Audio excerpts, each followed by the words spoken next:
What's up, guys? I'm Mr. Second Passport. Ecuador is in crisis, and today I'm going to explain why and how.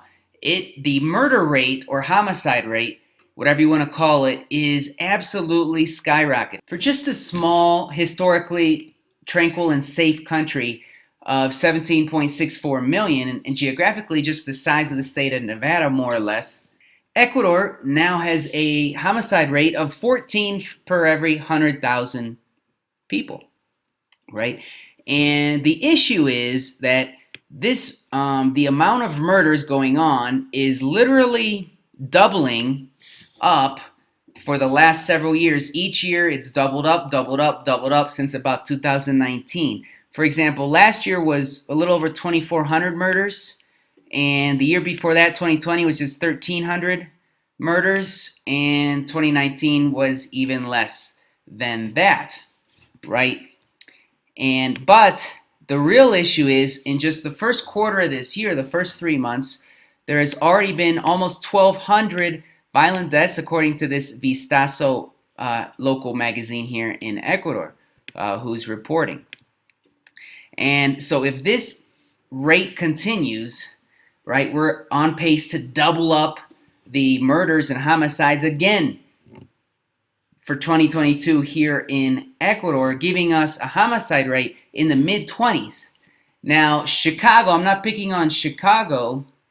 I'm from the Midwest as well, but it's historically had that bad fame, right, that notoriety of being the murder capital of the world, you could say. Well, even Chicago currently just has an 18.26 murder rate per 100,000, right?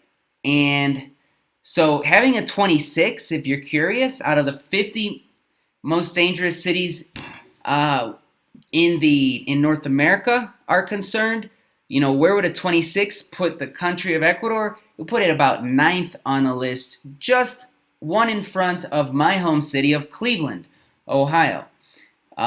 So again, not good, especially when you're taking into account the whole country of Ecuador.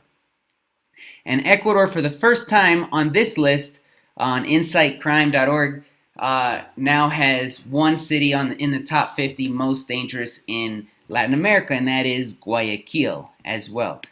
And to give you more context into the problem here, Colombia, which has historically been a pretty dangerous place, currently has in 2021 about 27 homicides per 100,000 inhabitants. So Ecuador would be right there if we stay on the current pace we're at now. Now, why is this happening?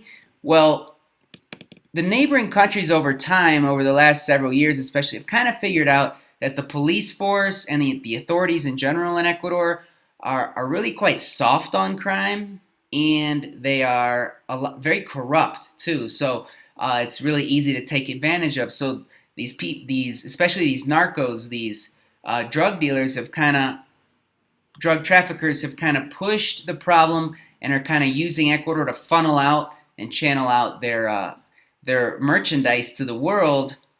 And it's just become kind of a conflict zone, gang fighting, and it's not a good situation. Until Ecuador firms up a little bit, the problem will probably persist.